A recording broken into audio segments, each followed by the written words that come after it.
Hello everyone, welcome back to Study Club. So last video में हमने polynomial chapter maths class 10th का chapter 2 polynomial वो start किया था। उस वीडियो में मैंने पॉलिनोमियल का इंट्रोडक्शन दिया था, उसके बेसिक कॉन्सेप्ट जैसे पॉलिनोमियल का डेफिनेशन, फिर terms, classification of polynomial on the basis of terms, फिर डिग्री ऑफ, मैंने थोड़ा सा जीरोस ऑफ पॉलिनोमियल के बारे में बताया था। फिर मैंने एंड में एक होमवर्क वर्कशीट भी दिया था, आई होप आप सबने वो किया होगा। इस वीडियो में हम geometrical meaning of zeros of polynomial पढ़ने जा रहे हैं। मतलब इसमें ग्राफ्स की बातें हम करेंगे, ग्राफ पे कैसे एक पॉलिनोमियल के जीरोस को हम शो करते हैं, उसे रिप्रेजेंट करते हैं। ऐसा वीडियो होने वाला है, बहुत बड़ा टॉपिक नहीं है। इसमें जो मेनली क्वेश्चंस बनते हैं वो एमसीक्यू में बनते हैं, तो बहुत ज़्यादा कुछ है नहीं इस टॉपिक में, तो क्विकली हम इसे पढ़ लेंगे। So without wasting time let's start our chapter, geometrical meaning of zeros of polynomial. इसे पढ़ने से पहले मैं आपको ये बता देता हूँ कि इस टॉपिक से जो हमारे एक दो क्वेश्चन ही आते हैं, एमसीक्यू आते हैं, वो किस तरह आते हैं। जैसे सबसे पहले ग्राफ मैं बता दूं आपको, ग्राफ पेपर आई होप आपने एक लिया होगा कम से कम आपके पास, जिससे आप समझ सको। देखो मैंने रफली बनाया है विदाउट स्केल, आपको स्केल से बनाना होता है ये सब चीज़ें। ये हमें पता है कि ये जो हॉरिजॉन्टल लाइन ये एक्स एक्सिस है, जिसे हम एब्सिसा भी बोलते हैं। वाई एक्सिस जो वर्टिकल लाइन है, इसे हम कोऑर्डिनेट बोलते हैं, ठीक है, ऑर्डिनेट एंड एब्सिसा। फिर ये ज़ीरो हमारा ऑरिजिन है, ये positive negative again positive negative, ठीक है। तो ये हमारा ग्राफ है। अब हमें जीरोज इसमें कैसे रिप्रेजेंट करने होते हैं, फिर हमें रिप्रेजेंट करना नहीं है, इस टॉपिक में हमें ये बताना है कि कितने जीरो हैं, ठीक है। ऐसे ऐसे क्वेश्चंस बनते हैं, मैं आपको और आगे बताऊंगा। देखो जैसे मान लो ग्राफ में मैंने ये एक लाइन रिप्रेजेंट किया, ये कोई इक्वेशन है, उसका लाइन है। अब ये क्या इक्वेशन है वो सब छोड़ दो, वो हम आगे चैप्टर्स में pair of linear equation into variable जो चैप्टर है, थर्ड चैप्टर नेक्स्ट, उसमें हम इसे और डिटेल में पढ़ेंगे। अब मान लो ये हमारा किसी ग्राफ का एक लाइन है, रिप्रेजेंटेशन है, ठीक है, हमने जीरोस रिप्रेजेंट किया। तो हमें ये देखना है कि वो लाइन या फिर कोई सा भी शेप है, पैराबोला है या फिर कर्व है, पैराबोला बताऊंगा आगे, या कर्व है, वो एक्स एक्सिस मतलब हमारा हॉरिजॉन्टल लाइन, इसको कितनी बार कट कर रहा है। तो ये लाइन एक्स एक्सिस को कितनी बार कट कर रहा है, देखो एक्स को कितनी बार कट कर रहा है ये लाइन, एक बार, ठीक है। तो इसके जो पॉसिबल जीरोस होंगे वो 1 होगा, ठीक है, तो इसका आंसर है 1। ऐसे ही अब देखो हमें क्वेश्चन एक यही आने वाला है कि कितने जीरोस होंगे। फिर भी इसमें दो चार चीज़ें और पढ़नी मैं बताता हूँ। देखो सबसे पहले एक जीरो है, तो यहाँ से आप ये भी कंक्लूड कर सकते हो कि ये एक लीनियर पॉलिनोमियल का ग्राफ है, क्योंकि मैंने लास्ट वीडियो में बताया था कि लीनियर पॉलिनोमियल का ग्राफ में एक जीरो ही पॉसिबल है, मैक्सिमम एक जीरो, ठीक है। ये एक क्वाड्रेटिक पॉलिनोमियल का भी ग्राफ हो सकता है, क्योंकि मैंने ये भी बताया था कि क्वाड्रेटिक के दो जीरो तो पॉसिबल हैं, लेकिन वो मैक्सिमम, ये भी हो सकता है कि क्वाड्रेटिक के एक ही जीरो निकले, लेकिन ये लीनियर का है, क्वाड्रेटिक का नहीं है। ऐसा क्यों नहीं है वो मैं आगे आपको समझाऊंगा, ठीक है। अब देखो एक एक करके हम लीनियर का, फिर क्वाड्रेटिक, बाई क्वाड्रेटिक, क्यूबिक, जो भी है सबका हम पढ़ लेते हैं। वैसे दो मेन इंपॉर्टेंट है, लीनियर और क्वाड्रेटिक, उनके शेप के जो स्पेसिफिक नाम भी हैं। तो देखो सबसे पहले हमारा graph of a linear polynomial. Linear polynomial होता क्या है, पहले ये आपको पता होना चाहिए, जिसका हाईएस्ट डिग्री 1 हो, ठीक है। जैसे मैंने एग्जांपल लिया है ए एक्स प्लस बी। देखो सबसे पहले तो मैंने लास्ट में बताया था, ये ए और बी जो है ना, इसे हम एक डिजिट मानते हैं, ये नंबर है, एक्स वाई है ये वेरिएबल होते हैं। जैसे ए एक्स प्लस बी को अगर मैं एक रियल इक्वेशन से इसे कनेक्ट करूँ तो देखो किस तरह बन सकता है, 7x प्लस 6।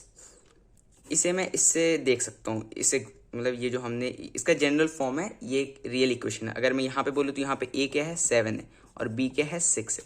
अगर यहाँ पे ये होता है 7x माइनस 6, तो यहाँ पे a होता 7 और b होता -6, ठीक है। साइन के साथ हमें लेना है, यहाँ पे +7 +6 है, लेकिन प्लस बोलने का कोई मतलब नहीं होता, हम माइनस में बोलते हैं, ठीक है।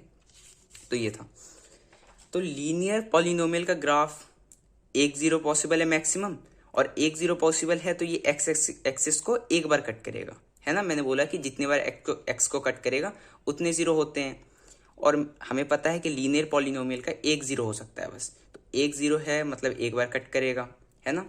तो एक बार कट करेगा, तो लीनियर पॉलिनोमियल का graph always forms a straight line, ठीक है, and intersects x axis at only 1 point. जैसे मैंने एग्जांपल लिया, ये मान लो ग्राफ है और उसका ये पॉलिनोमियल का जीरोस का रिप्रेजेंटेशन है, तो ये एक्स को एक बार कट कर रहा है, ठीक है।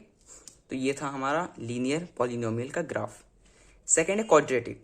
अब क्वाड्रेटिक में दो जीरो पॉसिबल है, तो ये दो बार कट करेगा, ठीक है। अब क्वाड्रेटिक का दो जीरो पॉसिबल है, दो बार कट करेगा, या फिर ये भी हो सकता है कि दो जीरो पॉसिबल तो है लेकिन वो मैक्सिमम है, ये भी हो सकता है कि पॉलिनोमियल क्वाड्रेटिक हो लेकिन उसके जीरो एक ही हो, या फिर ये भी हो सकता है कि पॉलिनोमियल क्वाड्रेटिक हो लेकिन उसके जीरो एक भी ना हो। तो ये तीन केसेस है इसमें, तो ये तीनों केस हमें इसमें पढ़ने हैं। देखो सबसे पहले मान लो, सबसे पहले तो आप ये समझो कि क्वाड्रेटिक का जो जीरो होता है वो हमेशा पैराबोला शेप फॉर्म करता है। पैराबोला क्या होता है, यू, या तो यू ये होगा या ये होगा, ठीक है, जैसे मैंने ये बताया ना, ये या फिर ये दो शेप फॉर्म करेगा। अब जीरोस कैसे पता करेंगे कि इसका एक जीरो है या दो जीरो या फिर जीरो नहीं है, वो अभी बताता हूँ। सबसे पहले देखो, intersect at maximum at 2 points, दो जीरो है तो मैक्सिमम 2 पॉइंट्स पे इंटरसेक्ट कर सकते हैं। अगर 3 पॉइंट पे इंटरसेक्ट कर गया तो वो क्यूबिक पॉलिनोमियल है, ठीक है। और इसका जनरल फॉर्म ऑफ रिप्रेजेंटेशन क्या है, A X square plus B X plus C, मतलब ए एक्स स्क्वायर जो है ये एक्स है, ये वेरिएबल है, और ए बी सी ये नंबर है। जैसे मैं आपको रियल एग्जांपल समझाता हूँ, जैसे मैंने बोला 6x square plus 4x plus 3, तो ये हो गया ए बी एंड सी, और ये तो वेरिएबल है, ठीक है। तो ये हमारा था ग्राफ ऑफ क्वाड्रेटिक इक्वेशन। अब इसके जो तीन मैंने अलग अलग कंडीशन बताए उसे हम समझते हैं। तो तीन कंडीशन समझाने से पहले एक चीज़ और है, वो मैं आपको बता दूं कि देखो हमारा क्वाड्रेटिक पॉलिनोमियल है, उसके ग्राफ में ये भी तो पॉसिबल है कि हमारा पैराबोला है या वो ओपन साइड, मतलब या डाउनवर्ड हो या अपवर्ड हो। जैसे ये हमारा अपवर्ड है, ठीक है, जो हमारा ओपनिंग है ये अपवर्ड है, और ये हमारा डाउनवर्ड ओपनिंग है। तो ये कैसे हम डिटरमाइन करते हैं, तो देखो इसका क्या है कि when A is greater than 0 parabola opens upward. अब ए क्या है, मैंने आपको बताया था कि क्वाड्रेटिक पॉलिनोमियल है, क्वाड्रेटिक इक्वेशन का जो जनरल फॉर्म ऑफ रिप्रेजेंटेशन है X square plus B X plus C, ये है, ठीक है। यहाँ पे A B and C are numbers and X is variable. देखो उसको रियल एग्जांपल से समझते हैं इक्वेशन से। जैसे मैंने बोल दिया 10x square plus 6x plus 13। अब यहाँ पे ए क्या है 10, बी क्या है 6 और सी क्या है 13। तो ए इज ग्रेटर देन 0, मतलब हमारा इक्वेशन के फर्स्ट टर्म के वेरिएबल का जो कोफिशिएंट होगा वो अगर 0 है, सॉरी 0 से ग्रेटर है, when A is greater than 0। अब देखो यहाँ पे ये 0 से बड़ा है, जो x, ये हमारा a है ना, एक्स स्क्वायर का कोफिशिएंट, मतलब पहले टर्म का कोफिशिएंट, ठीक है। तो ये हमारे 0 से बड़ा 10 है, तो इसका जो पैराबोला होगा, मतलब इस इक्वेशन का जो मैं बनाऊंगा ग्राफ पे रिप्रेजेंट करूंगा, तो इसका पैराबोला ऐसा होगा, ऐसा नहीं होगा, ये अपवर्ड होगा। अगर a 0 से छोटा है, जैसे ये भी तो -6x square plus 10x plus 13, यही ले लेते हैं। अब देखो यहाँ पे a 0 से छोटा है, -6 है, तो इसका पैराबोला किस तरह होगा, ये डाउनवर्ड, ठीक है। तो ये छोटी सी चीज़ थी। अब देखो तीन हम जो हमारे केसेस हैं पॉसिबल है कंडीशन वो समझते हैं। सबसे पहले ये जनरल फॉर्म ऑफ रिप्रेजेंटेशन है A X square plus B X plus C. इससे आप समझ सकते हो यहाँ पे ए क्या है, जो पहले टर्म का कोफिशिएंट होगा। अब यहाँ पे पहला टर्म एक्स स्क्वायर है, अगर मान लो ये चीज़ होता एक्स क्यूब है 9x cube plus 7x square plus, तो यहाँ पे ए क्या है, ए हमारा फिर ये हो जाएगा, फिर ये बी होगा, ये सी होगा और ये डी होगा, और ये चीज़ें तो वेरिएबल में वो चलेंगे, ठीक है। ए हमारा ए बी सी डी हम स्टार्टिंग से स्टार्ट करते हैं। अब यहाँ पे क्यूब है तो क्यूब वाला ए होगा, स्क्वायर वाला बी होगा। अब यहाँ पे क्यूब नहीं है तो हम इसे ए मानते हैं, इसे बी और इसे सी, ठीक है। 7 is a, 6 b and 13 is c. अब देखो तीन कंडीशन हम कैसे समझते हैं कि व्हेन पॉलिनोमियल इज फैक्टराइजेबल, ठीक है, इन 2 डिफरेंट लीनियर पार्ट्स। फैक्टराइजेबल का क्या मतलब है, आपको ये पता होगा, 9th में आपने पढ़ा है, 8th में पढ़ा है कि जो क्वाड्रेटिक पॉलिनोमियल होते हैं, इक्वेशन होते हैं, मतलब जिसका हाईएस्ट डिग्री 2 है, इसे हम फैक्टराइज करके निकालते हैं। मतलब हमारा मिडिल टर्म है ना, इसे हम स्प्लिट करके इसका आंसर निकालते हैं, ठीक है। ये चीज़ स्प्लिटिंग आपने पढ़ी होगी। वैसे स्प्लिटिंग यहाँ जरूरत है नहीं, आगे नेक्स्ट हमारा जो वीडियो होने वाला है जीरोस ऑफ पॉलिनोमियल, वहाँ पे मैं आपको समझाऊंगा। अब बस इतना समझ लो कि इसे स्प्लिट करके निकालते हैं, या फिर इसे ये समझ लो फैक्टराइज अभी भूल जाओ, इसे ये समझ लो कि जब पॉलिनोमियल के 2 जीरो हैं, ठीक है, वो दोनों जीरो आ जाते हैं। अगर 2 जीरो हैं और दोनों 2 जीरो मैक्सिमम पॉसिबल हैं और 2 जीरो आ भी रहे हैं, ठीक है, तो हमारा जो पॉलिनोमियल होगा, एक सिचुएशन ये बनता है, इसे आप याद रखो।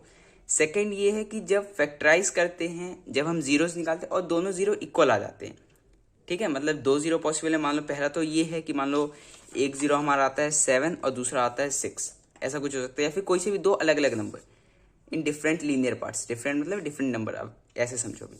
सेकेंड है factorizable in two equal parts. Equal parts मतलब इक्वल जीरो समझो अभी कि 6 और 6 या फिर -1 दो सेम जीरो आ रहे हैं। और थर्ड सिचुएशन ये है when polynomial is not factorisable, मतलब फैक्टराइज हो ही नहीं रहा, मतलब ऐसा कुछ आ ही नहीं रहा है। ठीक है, इमेजिनरी नंबर है। इमेजिनरी नंबर क्या होता है, जैसे -√2। अब -√2 हम सॉल्व कर ही नहीं सकते। इमेजिनरी नंबर जो होते हैं वो 11th का कॉन्सेप्ट है, उसे अभी छोड़ दो।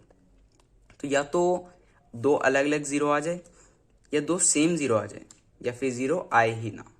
ये तीन कंडीशन पॉसिबल है। तो अब देखो इसमें क्या है, अब मैं आपको बताता हूँ।